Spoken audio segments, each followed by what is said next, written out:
Hello everyone, this is Satyam and मैं सबसे पहले तो आप लोग को ये बता दूं कि ये वीडियो किन लोगों के लिए है। तो जो रेन एंड मार्टिन बुक के सारे इंडेक्स के बारे में जानना चाहते हो, या तो वो जो किसी भी कम्पिटिटिव एग्ज़ाम के लिए प्रिपरेशन कर रहे हो और वो एक बेस्ट प्लेस या बेस्ट बुक्स ढूंढ रहे हो कि कौन सा बेस्ट होगा, और उसका पूरा वो फ्री स्टडी चाहते हो या फ्री मतलब फ्री ट्यूटोरियल चाहते हो, तो this place is best for them.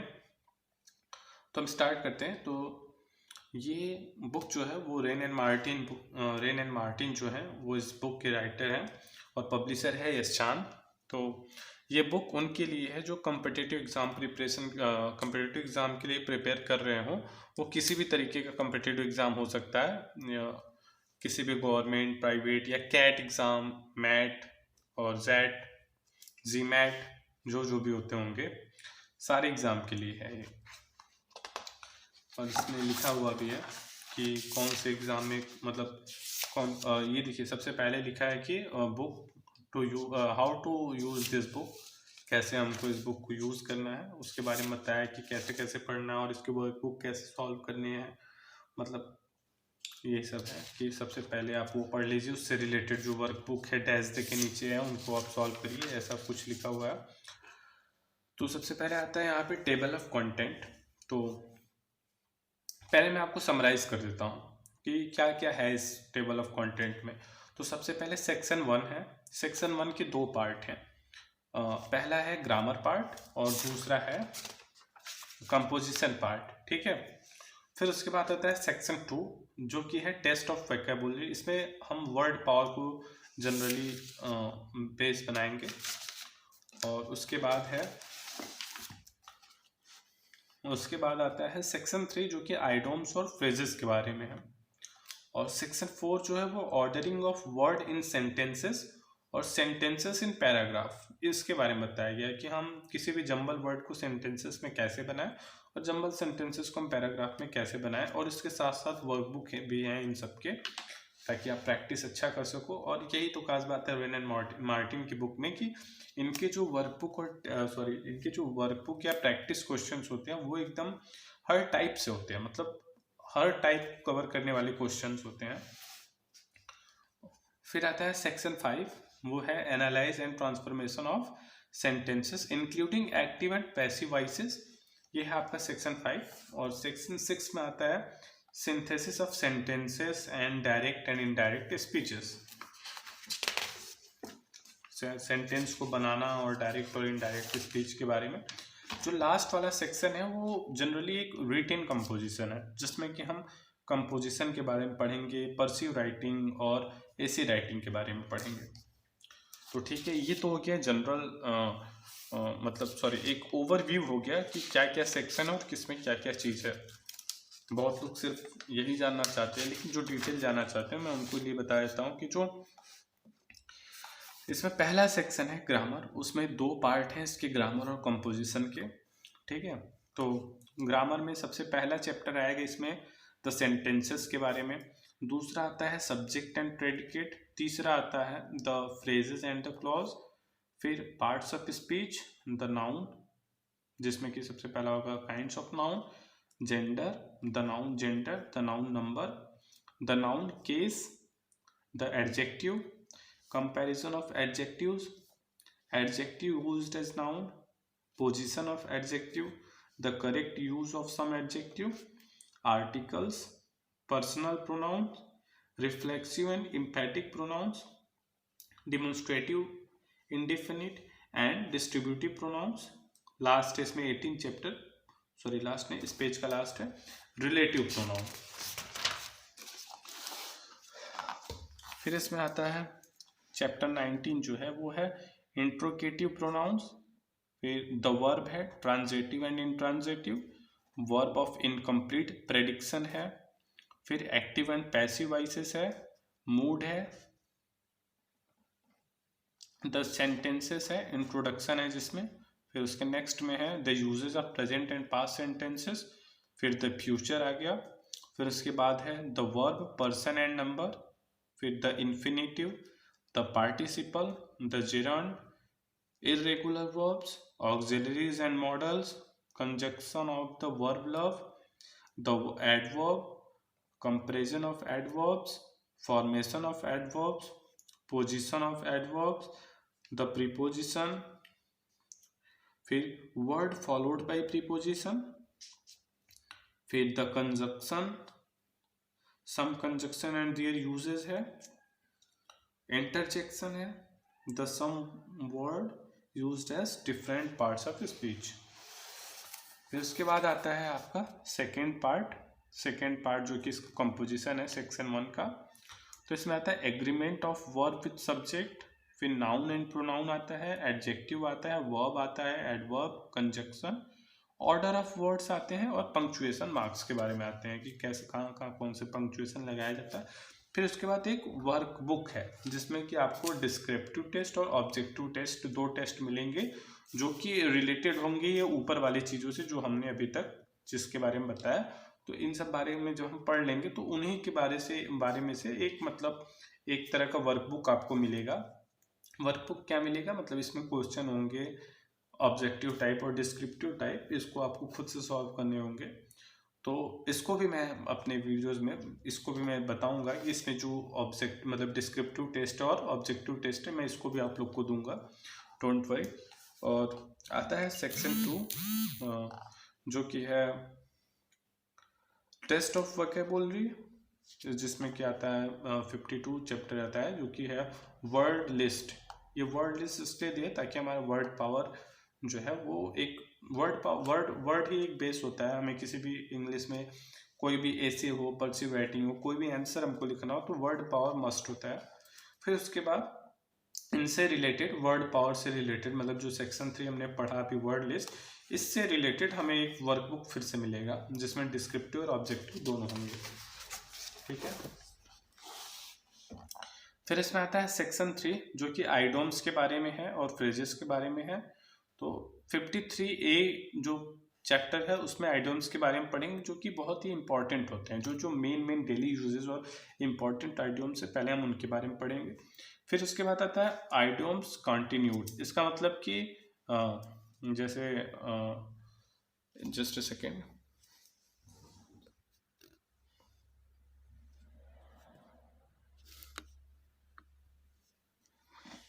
हाँ तो इसमें आइडियोम्स जो क्या सबसे इम्पोर्टेंट पहले उसके बारे में हम पढ़ेंगे।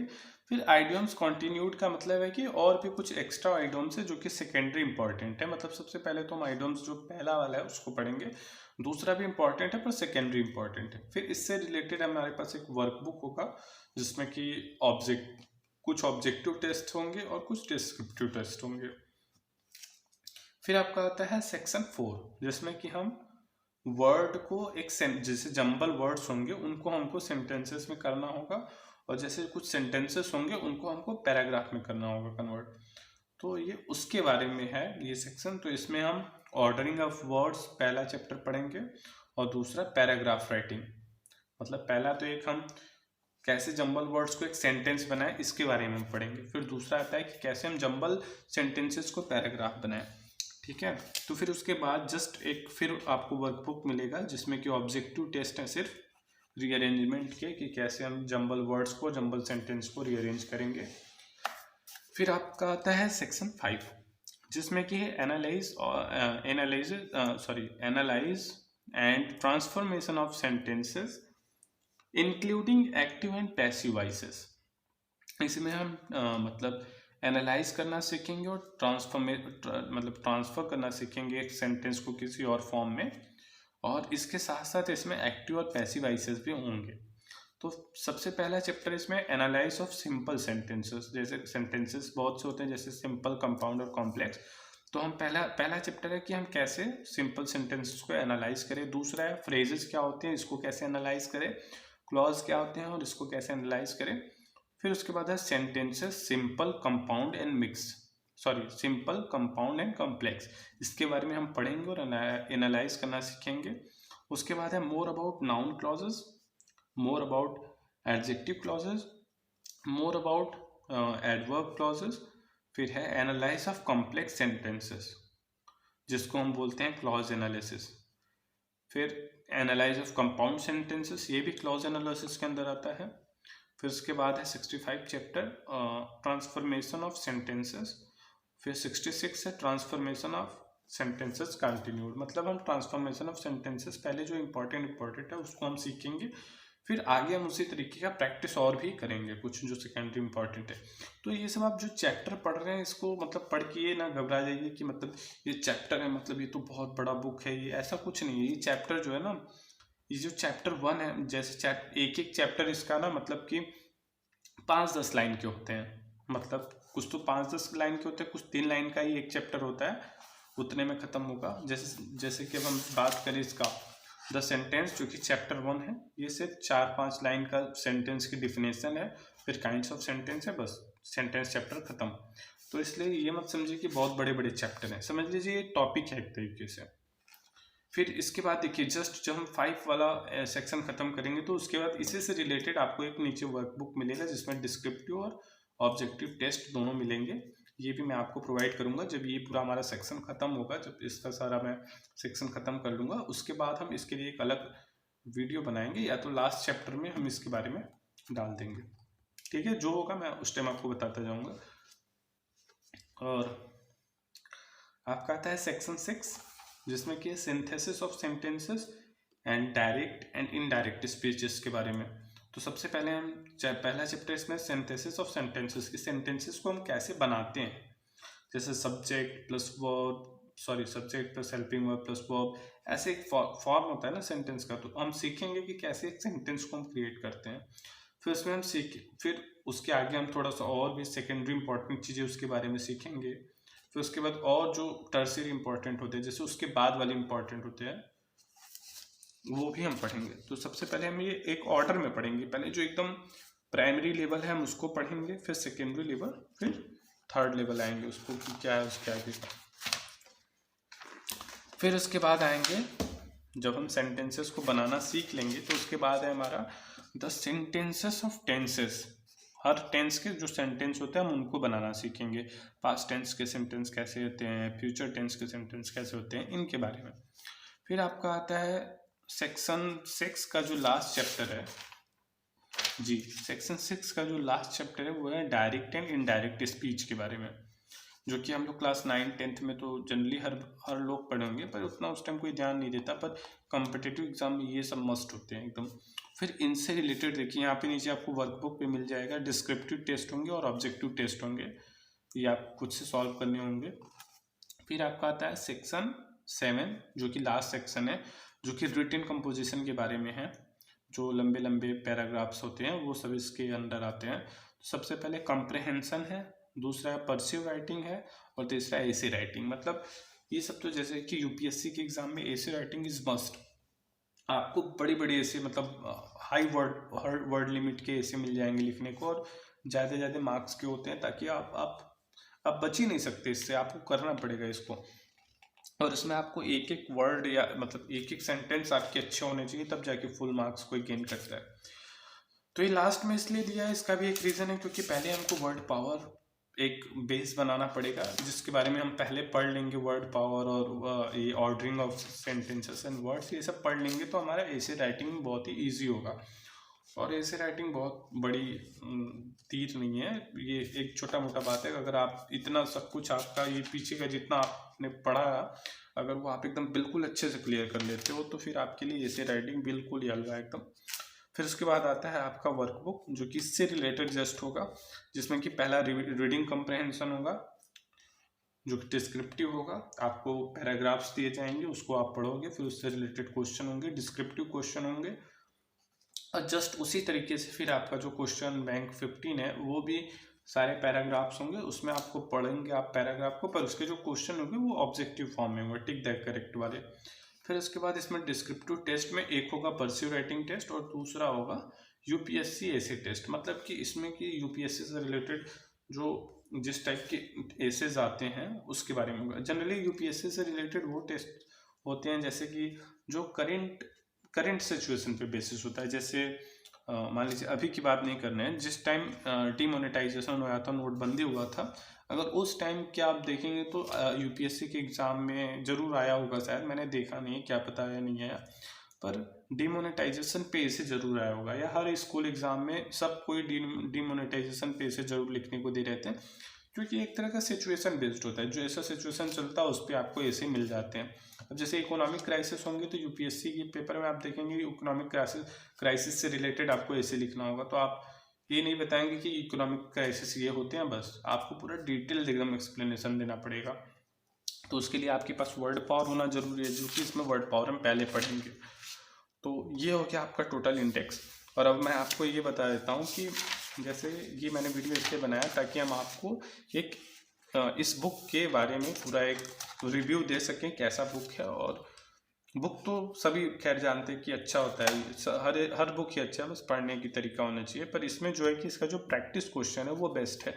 इसमें हर टाइप के क्वेश्चंस दिए हुए हैं और कुछ कैंसर्स भी इसमें दिए हुए हैं, कुछ के लिए अलग से की बुक आता है, तो आप टेंशन ना लो, हम उसका आंसर आपको प्रोवाइड कर देंगे।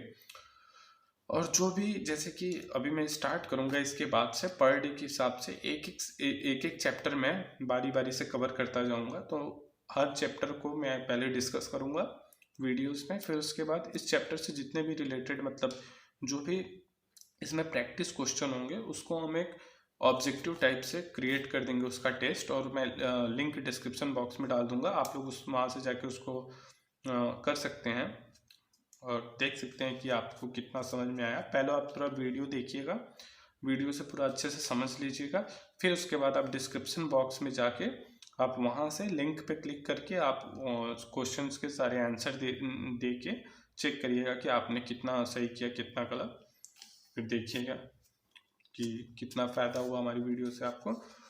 और बस, तो आज के लिए इतना ही। Thank you very much and thank you for watching this video.